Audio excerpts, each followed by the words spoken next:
Hello friends, welcome back to my channel. I am Soni Singh. आज के video में बहुत सारे बच्चों का रिक्वेस्ट आ रहा था टेलीग्राम पे, व्हाट्सएप पे कि दी हम लोग इकोनॉमिक्स में 30+ कैसे स्कोर कर सकते हैं, प्लीज़ इसके बारे में एक वीडियो बनाइए, हमें थोड़ा सा गाइड कर दीजिए।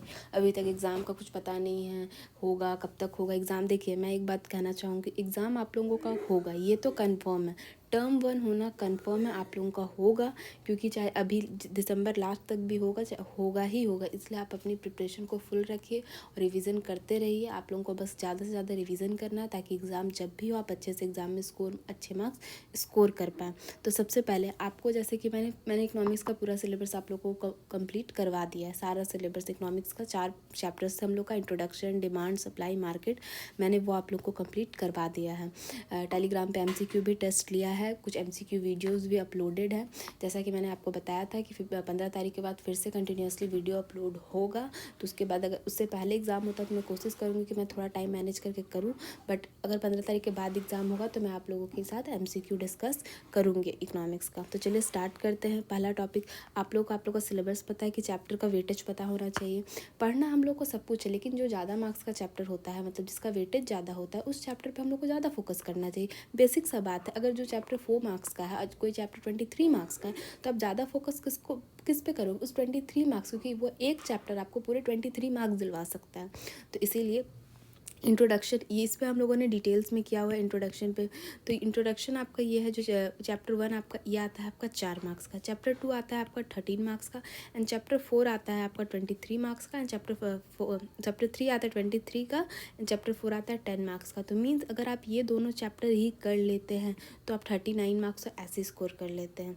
अब बहुत से बच्चे बोलेंगे कि दीदी हम लोग का 40 मार्क्स का एग्ज़ाम है, ठीक है, और ये पेपर का वेटेज है 50 मार्क्स के थ्रू।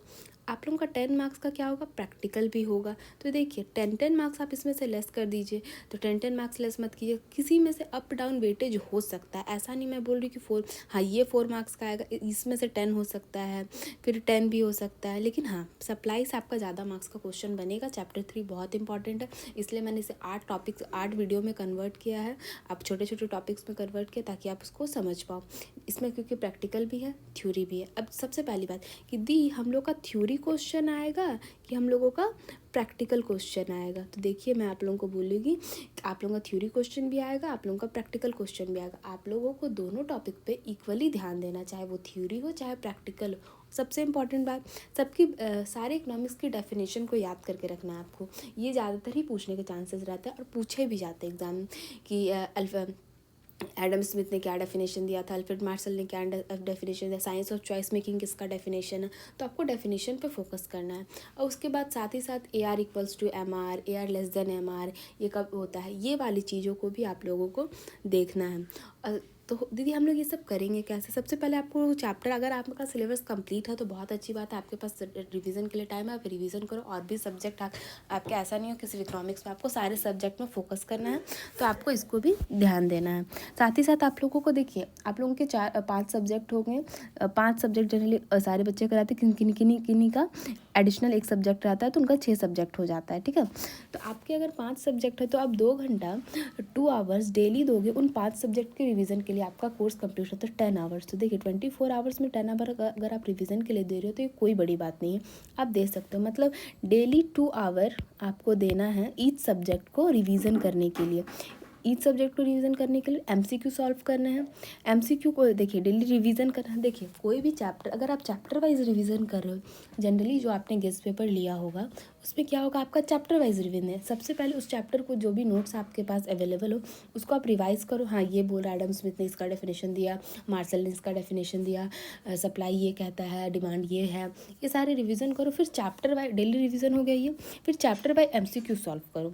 फिर थ्योरी पार्ट को भी लर्न करना, क्योंकि थ्योरी पार्ट भी इंपॉर्टेंट है। प्रैक्टिकल क्वेश्चन को भी आपको सॉल्व करना है। साथ ही साथ डेली टारगेट ये सेट कर लो कि आज मुझे इंट्रोडक्शन का पार्ट इकोनॉमिक्स में से करना है, अगर कॉमर्स का तो आज मुझे पार्टनरशिप बनाना है, बिजनेस मैथमेटिक्स है तो आज मुझे AP एंड GP के क्वेश्चन को सॉल्व करना है, और बिजनेस स्टडी है आप लोगों का, बिजनेस स्टडी तो कंपलसरी है, तो first chapter nature and significance ये डेली आप एक टारगेट एटलीस्ट आपको डेली डेली आपको 2 सब्जेक्ट को पढ़ना ही पढ़ना है, रिवीजन भी करना है, साथ ही साथ एमसीक्यू क्वेश्चन को भी सॉल्व करना है। अगर आप हर सब्जेक्ट में, ईच सब्जेक्ट में 35 प्लस लाना चाहते हो, ईच सब्जेक्ट में अगर आप 35 प्लस लाना चाहते हो तो आपको उसके अकॉर्डिंग मेहनत भी करनी होगी। ईच डे आपको 2 सब्जेक्ट को स्टडी करनी है, रिवीजन भी करना है, साथ ही साथ एमसीक्यू क्वेश्चन भी सॉल्व करने हैं। तो आपका डेली टारगेट क्या होना चाहिए? 3 सब्जेक्ट करते हो तो बहुत अच्छी बात है, लेकिन देखो जो भी करो अच्छे से करो, कॉन्सेंट्रेशन के साथ करो, ताकि आपको सारी चीज़ें समझ में आए। डेली टारगेट क्या होना चाहिए हम लोगों का? 2 सब्जेक्ट, एक सेकेंड कलर चेंज कर देती हूँ, हाँ 2 सब्जेक्ट, वो सब्जेक्ट आप अपने अकॉर्डिंग चूज़ कर लो। इसका हम लोग क्या करेंगे, हम लोग रिवीजन भी करेंगे, रिवीजन के साथ साथ हम लोग एमसीक्यू क्वेश्चन भी सॉल्व करेंगे, ताकि हम लोगों का अच्छे से प्रिपरेशन हो जाए। साथ ही साथ आप लोगों को डेली मॉर्निंग, देखिए आप बोलोगे जैसे टाइम टेबल आप लोगों का हर दिन अलग होता है। एक दिन के लिए आप टाइम टेबल एक वीक के लिए बना के अपने डेस्क पे लगा दोगे तो भी वो आपके लिए हर दिन अलग होता है। तो आपको क्या करना है, इसके लिए टू डू लिस्ट बनाना है। टू डू लिस्ट मतलब दी आप आज दिन में क्या क्या चैप्टर्स करोगे, क्या क्या टॉपिक्स को आप कवर करोगे, तो इसके लिए आप लोग को टू डू लिस्ट बनाना है, जैसा कि मैंने यहाँ पे आपको बना के दिखाया है। टू डू लिस्ट बनाना है। फिर आपको देखिए, आप अपने टू डू लिस्ट बना लिया, फिर होप सो कि आपने जो टू डू लिस्ट बनाया है वो आप 100% कवर हो। मान लीजिए कोई इमरजेंसी आ गई, अगर आप उसे नहीं कवर, फिर आपको उसमें से चेकलिस्ट बनाना है कि आपने इतने को चेक किया, तो आपको चेकलिस्ट फिर दूसरे दिन को कंटिन्यू भी करना है। तो ऐसे करके एग्जाम तक आपको सारे सब्जेक्ट के रिवीजन करने हैं, हर सब्जेक्ट के ऐसे ही एमसीक्यू रिवीजन करने हैं, ताकि आप एग्जाम में अच्छे मार्क्स स्कोर कर पाओ। और साथ ही साथ एमसीक्यू डेफिनेटली सॉल्व करना है, लर्न भी करना है। ये गलत फहमी में मत रहिए।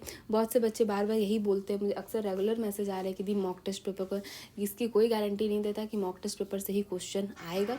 हाँ, आप रिवीजन करने के लिए उसको रिवीजन करो, हर चीज़ को ये कि मुझे रिवीजन करना, कॉन्सेप्ट सबसे बेसिक आपका मानना क्या होना चाहिए कि मेरा कॉन्सेप्ट क्लियर है, तो फिर आपको कहीं से भी क्वेश्चन आ जाए वो आपका बन जाएगा। आई होप आपके लिए वीडियो हेल्पफुल रहेगा। वीडियो पसंद आती है तो लाइक कीजिए और अपने दोस्तों के साथ भी शेयर करना ना भूलें। Thank you for watching this video guys, thank you so much.